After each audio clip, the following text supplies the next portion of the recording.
পোশাকের বাইরে উঠে সিরিয়াস রিফর্ম আলোচনা হওয়া উচিত। পোশাক পরিবর্তন এর আগে বিডিআর একটা হয়েছে পিলখানা গণহত্যার পরে, সেই বিজিবি কিন্তু হেফাজতের সময় গণহত্যা চালাইছে এখানে। অতএব মাথায় রাখতে হবে পোশাক পরিবর্তনের পরেও কিন্তু আমার সীমান্ত কিন্তু অরক্ষিত ছিল, আমার নদী, আমার খাল, আমার জমিন অরক্ষিত ছিল, আমার কৃষককে হত্যা করেছে, আমার গরু ছাগল নিয়ে গেছে।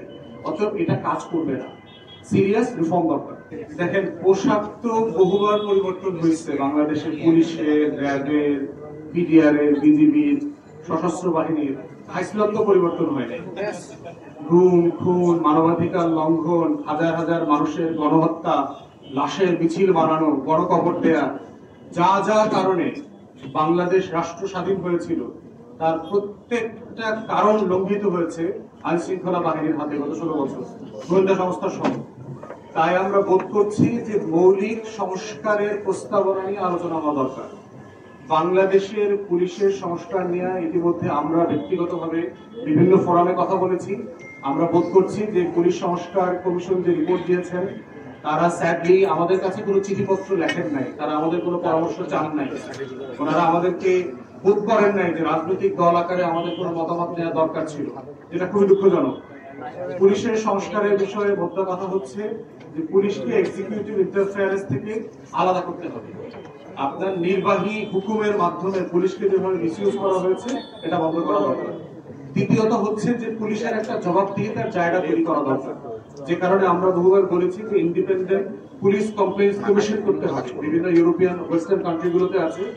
পুলিশের বিরুদ্ধে অভিযোগ পুলিশের কাছে যেন দিতে না হয়, র্যাবের বিরুদ্ধে, গোয়েন্দা সংস্থার বিরুদ্ধে, সশস্ত্র বাহিনী, বিজিবি, এই যে টোটাল আইন শৃঙ্খলা বাহিনী আছে তার বিরুদ্ধে অভিযোগ কোন আইন শৃঙ্খলা বাহিনী নিতে পারবে না, করতে পারবে না। এটা ইন্ডিপেন্ডেন্ট বডি লাগবে তার বিরুদ্ধে অভিযোগ করবার জন্য, তার তদন্ত করবার জন্য আলাদা বডি লাগবে। এই জন্য আমরা বরাবর আগের মতোই বলেছি ইন্ডিপেন্ডেন্ট পুলিশ কমপ্লেইন্স কমিশন করতে হবে। এই কমিশন পুলিশের জবাবদিহিতা নিশ্চিত করবে এবং বিচার ট্রাইব্যুনাল করবে প্রয়োজনে। থার্ড হচ্ছে আমরা বলেছি পুলিশের বেতন ভাতা, তারপরে সুযোগ সুবিধা বাড়ানোর প্রশ্ন। এখন একজন কনস্টেবল 9, 10, 11,000 টাকা বেতন পায়।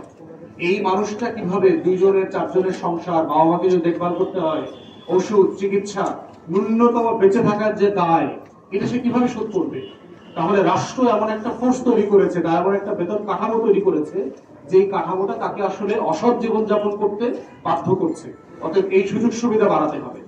ফোর্থ বলেছি যে আপনার ম্যানুয়াল পরিবর্তন করতে হবে। পুলিশের রিক্রুটমেন্ট, পুলিশের ট্রেনিং, পুলিশের যে বিধিমালা আছে, কোড অফ কন্ডাক্ট আছে, এই ব্রিটিশ কলোনিয়াল মেথড থেকে বের করে এনে একটা স্বাধীন সার্বভৌম রাষ্ট্রে পুলিশ প্রশাসন কিভাবে হওয়া দরকার সেটা আমাদের ম্যানুয়াল দরকার। রিক্রুটমেন্ট প্রসেস দেখেন, একটা মানুষকে যদি 10, 15, 20, 25 লাখ টাকা দিয়ে ঘুষ দিয়ে পুলিশের কনস্টেবল হইতে হয়, এসআই হইতে হয়, এই লোকটা টাকাটা উদ্ধার কিভাবে করবে?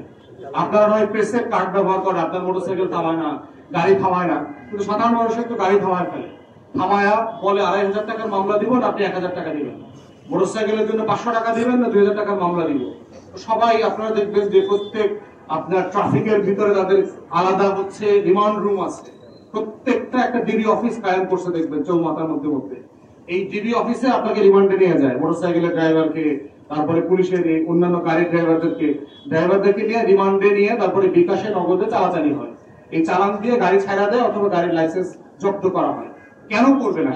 বাস্তবতাটা দেখেন, তার জীবনের বাস্তবতাটা। রোদে, শীতে, বৃষ্টিতে জীবনযাপন করে, এর মধ্যেও ভালো মানুষ আছে। আমরা বলেছি যে পুলিশের সার্চ এবং রিমান্ড কালচারে অনেক বেশি আপনার ট্রান্সপারেন্ট হওয়া দরকার। আপনারা বাহিরে মুভিতে দেখেছেন, বাহিরের পুলিশে দেখেছেন, বডি ক্যাম ব্যবহার করে, ক্যামেরা থাকে বুকের উপরে, হেলমেটের উপরে, টোটাল কনভারসেশন, তার কমিউনিকেশন, কি করছে, কি বলছে, সবগুলো রেকর্ডেড থাকে এবং এগুলোই পুলিশের কাছে এভিডেন্স আকারে যায়। পুলিশের কাজের ভিতরে আলাদা আলাদা বিভাগীকরণ করা দরকার। আপনার জজ কোর্টে গেলে দেখবেন যে পুলিশ মোটামুটি জাজের পরে সেই বিচার আচার চালাইতেছে, কোথায় বেইল হবে, কোথায় রিমান্ড, কয়দিন দিবে, কাগজপত্র কোথায়, সাক্ষী কোথায়। টোটাল ক্রিমিনাল প্রসিডিংস থেকে পুলিশকে সরায় ফেলতে হবে। তদন্ত দেখবেন পুলিশের একই এসআই তদন্ত করতেছে, আবার মানুষের মানে মিছিলে মারামারি করা লাগবে, পিটাপিটি করা লাগবে, তাও সে করছে। তাহলে এই ডিপার্টমেন্টাল কাজগুলোকে আলাদা করতে হবে। মেয়েদের সেন্সিটিভিটি রিলেটেড কিছু ক্রাইমস আছে, সেখানে আলাদা মহিলা পুলিশ দরকার। এই ডিভিশন অফ ওয়ার্ক গুলো করা দরকার। এরপরে হচ্ছে আমরা বলেছি যে সেন্ট্রালাইজ পুলিশ ফোর্স ভেঙে দেওয়া দরকার। সারা দুনিয়াতে আছে যে আপনার কেন্দ্রীভূত পুলিশ প্রশাসন না থেকে আপনার স্থানীয়করণ করে দেওয়া দরকার রিক্রুটমেন্টের পরে। এইরকম একটা অনেকগুলা আমাদের প্রস্তাবনা আছে, যেটা অফিসিয়ালি আপনাদেরকে আমরা সুপারিশ আকারে কনফারেন্স করে আমরা দিব। যেহেতু ভাই জিজ্ঞেস করেছেন